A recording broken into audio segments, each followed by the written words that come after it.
ಆತ್ಮೀಯ ವಿದ್ಯಾರ್ಥಿಗಳೇ, ನಿಮಗೆಲ್ಲರಿಗೂ ಕಾಲೇಜು ಶಿಕ್ಷಣ ಇಲಾಖೆಯ ಡಿಜಿಟಲ್ ಇ ಕಲಿಕೆ ತರಗತಿಗೆ ಸ್ವಾಗತ. ನನ್ನ ಹೆಸರು ಶ್ರೀಧರ್ ಆರ್. ನಾನು ಪ್ರಸ್ತುತ ಕನ್ನಡ ಸಹಾಯಕ ಪ್ರಾಧ್ಯಾಪಕನಾಗಿ ಸರ್ಕಾರಿ ಪ್ರಥಮ ದರ್ಜೆ ಕಾಲೇಜು ವಿಜಯನಗರ ಬೆಂಗಳೂರು ಇಲ್ಲಿ ಕಾರ್ಯವನ್ನ ನಿರ್ವಹಿಸ್ತಾ ಇದ್ದೀನಿ. ಈ ದಿನದ ಆನ್ಲೈನ್ ತರಗತಿಯಲ್ಲಿ ದ್ವಿತೀಯ BCA 3ನೇ ಸೆಮಿಸ್ಟರ್ ಕನ್ನಡ ಭಾಷೆ ಪಠ್ಯದಲ್ಲಿನ ಘಟಕ 2ರ ಪ್ರಬಂಧಗಳು ವಿಭಾಗದಲ್ಲಿನ ವೈಚಾರಿಕ ಲೇಖನ ಗ್ರಹಣ ಎಂಬ ಗುಮ್ಮ ಈ ಲೇಖನದ ವಿಶ್ಲೇಷಣೆಯನ್ನ ತಿಳಿಯೋಣ.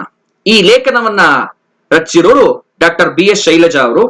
ಈ ಲೇಖನದ ವಿಶ್ಲೇಷಣೆಗಿಂತ ಮೊದಲು ಕನ್ನಡದಲ್ಲಿ ಪ್ರಕಟ ಆಗಿರುವಂತಹ ಕೆಲವು ವಿಜ್ಞಾನ ಬರಹಗಳು ಹಾಗೂ ವಿಜ್ಞಾನ ಬರಹಗಾರರ ಕಿರು ಪರಿಚಯವನ್ನ ನಿಮಗೆ ಮಾಡಿಕೊಡ್ತೀನಿ. ಕನ್ನಡದಲ್ಲಿ ಅನೇಕ ಲೇಖಕರು ವಿಜ್ಞಾನ ಬರಹಗಳನ್ನ ಕನ್ನಡದಲ್ಲಿ ಎಲ್ಲರಿಗೂ ಸರಳವಾಗಿ ಸಹಜವಾಗಿ ಅರ್ಥವಾಗುವಂತೆ ಬರೆದಿದ್ದಾರೆ. ಇದು ವಿಜ್ಞಾನ ಬರಹಕ್ಕೆ ಕನ್ನಡದ ಬರಹಗಾರರು ತಮ್ಮದೇ ಆದಂತಹ ಕೊಡುಗೆಯನ್ನ ಸಲ್ಲಿಸಿದ್ದಾರೆ. ಉದಾಹರಣೆಗೆ ಹೇಳೋದಾದ್ರೆ ಶಿವರಾಮ್ ಕಾರಂತರು, ಪೂರ್ಣಚಂದ್ರ ತೇಜಸ್ವಿ ಅವರು, BGL ಸ್ವಾಮಿ ಅವರು, ನಾಗೇಶ್ ಹೆಗಡೆ ಅವರು, GT ನಾರಾಯಣರಾವ್ ಅವರು, TR ಅನಂತರಾಮ್ ಅವರು ಇವರೆಲ್ಲರೂ ಕನ್ನಡದಲ್ಲಿ ವಿಜ್ಞಾನ ಬರಹಗಳನ್ನ ಬರೆದು ತಮ್ಮದೇ ಆದಂತಹ ಕೊಡುಗೆಯನ್ನ ಛಾಪನ್ನ ಮೂಡಿಸಿದ್ದಾರೆ. ಉದಾಹರಣೆಗೆ ಹೇಳೋದಾದ್ರೆ ಶಿವರಾಮ್ ಕಾರಂತರ ವಿಜ್ಞಾನ ಬರಹಗಳ ಕೃತಿಗಳನ್ನ ಹೇಳೋದಾದ್ರೆ ಶಿವರಾಮ್ ಕಾರಂತರು ವಿಜ್ಞಾನಕ್ಕೆ ಸಂಬಂಧಪಟ್ಟ ಹಾಗೆ ವಿಜ್ಞಾನ ಪ್ರಪಂಚ ಎಂಬ ವಿಶ್ವಕೋಶವನ್ನ ಸಂಪಾದಿಸಿದ್ದಾರೆ. ಇದು 4 ಸಂಪುಟಗಳಲ್ಲಿ ಪ್ರಕಟ ಆಗಿದೆ. ಇನ್ನು ಬಾಲ ಪ್ರಪಂಚ, ಪ್ರಾಣಿ ಪ್ರಪಂಚ ಎಂಬ ವಿಶ್ವಕೋಶವನ್ನ ಕಾರಂತರು ಸಂಪಾದನೆ ಮಾಡಿ ಪ್ರಕಟಿಸಿದ್ದಾರೆ. ಅದ್ಭುತ ಜಗತ್ತು, ವಿಚಿತ್ರ ಖಗೋಳ, ನಮ್ಮ ಭೂಖಂಡಗಳು ಕಾರಂತರ ಇನ್ನುಳಿದ ವಿಜ್ಞಾನ ಕೃತಿಗಳು. ತೇಜಸ್ವಿ ಅವರು ಮಿಲೇನಿಯಂ ಪುಸ್ತಕ ಸರಣಿಯಲ್ಲಿ 16 ಪುಸ್ತಕಗಳನ್ನ ಕನ್ನಡದಲ್ಲಿ ತಂದಿದ್ದಾರೆ. ಇನ್ನು ವೈಜ್ಞಾನಿಕ ಸಾಹಿತ್ಯಕ್ಕೆ ಸಂಬಂಧಪಟ್ಟ ಹಾಗೆ ಮಿಸ್ಸಿಂಗ್ ಲಿಂಕ್ ಅನ್ನೋ ಒಂದು ಪುಸ್ತಕವನ್ನ ತೇಜಸ್ವಿ ಕನ್ನಡಕ್ಕೆ ತಂದಿದ್ದಾರೆ. ಇದು ಮಾನವ ಶಾಸ್ತ್ರದ ಆಂಥ್ರೋಪಾಲಜಿಗೆ ಸಂಬಂಧಪಟ್ಟಂತ ಪುಸ್ತಕ. ಫ್ಲೈಯಿಂಗ್ ಸಾಸರ್ಸ್, ಆಕಾಶದಲ್ಲಿ ಹಾರುವಂತ ತಟ್ಟೆಗಳ ಬಗ್ಗೆ ತೇಜಸ್ವಿ ಕೃತಿಯನ್ನ ಬರೆದಿದ್ದಾರೆ. ಇದು 2 ಸಂಪುಟಗಳಲ್ಲಿ ಪ್ರಕಟ ಆಗಿದೆ. ಪರಿಸರದ ಬಗ್ಗೆ ವಿಸ್ಮಯ ಸರಣಿಯಲ್ಲಿ 2 ಕೃತಿಗಳು ತೇಜಸ್ವಿ ಅವರ ಹೆಸರಲ್ಲಿ ಪ್ರಕಟ ಆಗಿದೆ. ಪರಿಸರದ ಕತೆ ಎಂಬ ಹೆಸರಲ್ಲೂ ಕಥಾ ಸಂಕಲನವು ಈ ಪರಿಸರ ವಿಜ್ಞಾನವನ್ನ ಬಹಳ ಸಹಜವಾಗಿ ಎಲ್ಲರಿಗೂ ಅರ್ಥವಾಗುವಂತೆ ತಿಳಿಸುತ್ತೆ. JR ಲಕ್ಷ್ಮಣರಾವ್ ಅವರು ಗೆಲಿಲಿಯೋ ಮತ್ತೆ ಲೂಯಿ ಪ್ಯಾಸ್ಟರ್ನ ಜೀವನ ಚರಿತ್ರೆಯನ್ನ ಕನ್ನಡದಲ್ಲಿ ತಂದಿದ್ದಾರೆ. ವಿಜ್ಞಾನಿಗಳೊಡನೆ ರಸ ನಿಮಿಷಗಳು ಎಂಬ ಪುಸ್ತಕವು ಅವರ ಹೆಸರಲ್ಲಿ ಪ್ರಕಟ ಆಗಿದೆ. ಇವರು ಕರ್ನಾಟಕ ರಾಜ್ಯ ವಿಜ್ಞಾನ ಪರಿಷತ್ನ ಬಾಲ ವಿಜ್ಞಾನ ಮಾಸಿಕದ ಸಂಪಾದಕರಾಗಿದ್ರು. 10 ವರ್ಷಗಳ ಕಾಲ ಈ ಪತ್ರಿಕೆಯ ಸಂಪಾದಕರಾಗಿದ್ರು.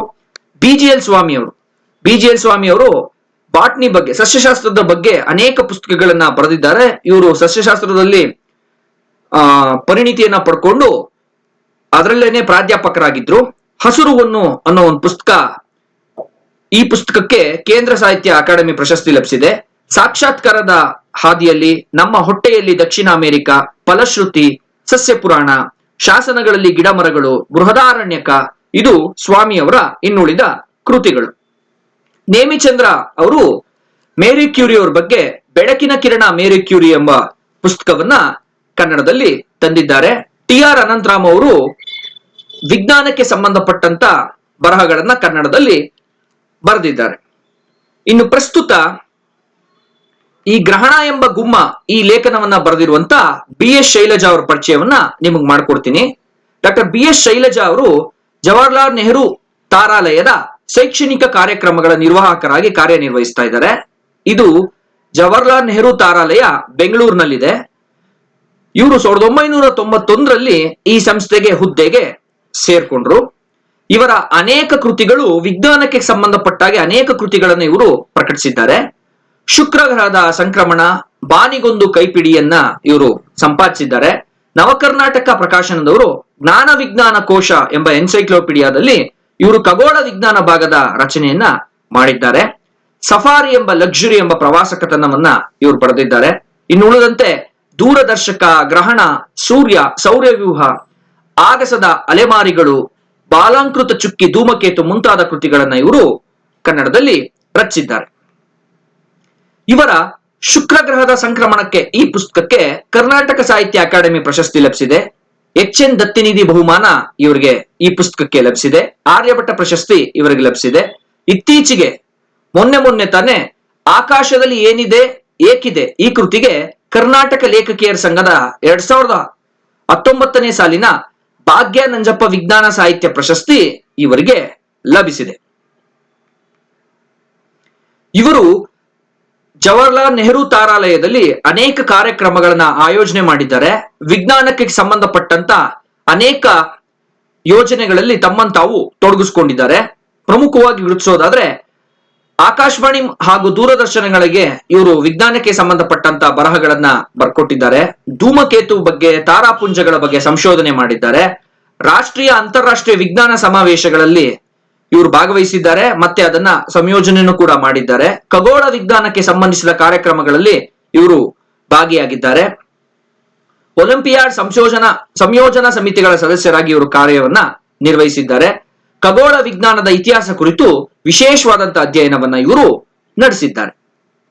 ಇನ್ನು ಈ ಲೇಖನ ಗ್ರಹಣ ಎಂಬ ಗುಮ್ಮ, ಈ ಲೇಖನವು ವಿಜ್ಞಾನ ಸಾಹಿತ್ಯ 1999 ಎಂಬ ಕೃತಿಯಿಂದ ಆರಿಸಿಕೊಳ್ಳಲಾಗಿದೆ. ಕರ್ನಾಟಕ ಸಾಹಿತ್ಯ ಅಕಾಡೆಮಿಯವರು ಈ ವಿಜ್ಞಾನಕ್ಕೆ ಸಂಬಂಧಪಟ್ಟಂತ ಕೆಲವು ಲೇಖನಗಳನ್ನ ಪ್ರತಿ ವರ್ಷವೂ ಪ್ರಕಟಿಸ್ತಾ ಇದ್ರು.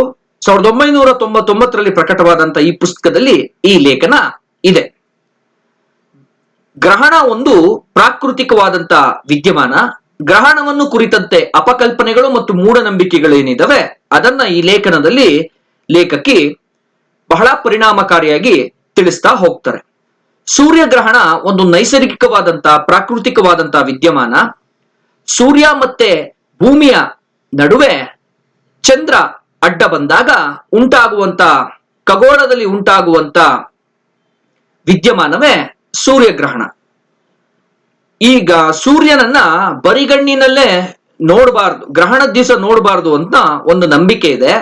ಸೂರ್ಯನನ್ನ ಗ್ರಹಣದ ದಿವಸ ಅಷ್ಟೇ ಅಲ್ಲ, ಬರಿಗಣ್ಣಿನಲ್ಲಿ ಯಾವತ್ತೂ ಕೂಡ ನೋಡಬಾರ್ದು ಅನ್ನೋ ಒಂದು ವಿಚಾರವನ್ನ ಲೇಖಕಿ ಇಲ್ಲಿ ಪ್ರಸ್ತುತಪಡಿಸ್ತಾ ಹೋಗ್ತಾರೆ.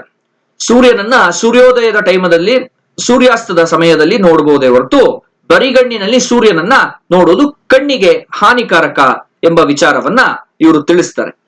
ಮತ್ತೆ ಗ್ರಹಣವನ್ನು ಕುರಿತಂತೆ ಅನೇಕ ಅಪಕಲ್ಪನೆಗಳಿದೆ, ಮೂಢನಂಬಿಕೆಗಳಿದೆ. ಅದನ್ನ ಇಲ್ಲಿ ಕೂಲಂಕುಷವಾಗಿ ಪರಿಶೀಲಿಸುವಂತ ಪ್ರಯತ್ನವನ್ನ ಮಾಡ್ತಾರೆ. ಇಲ್ಲಿ ನೋಡಿ, ಇದು ಚಿತ್ರಗಳ ಮೂಲಕ ಈ ಗ್ರಹಣದ ವಿದ್ಯಮಾನವನ್ನ ತಿಳಿಸುವಂತ ಒಂದು ವಿವರಣೆ ಆಗಿದೆ. ಇದು ನಿಮ್ಗೆ ಆಗ್ಲೇ ತಿಳಿಸಿದೀನಿ.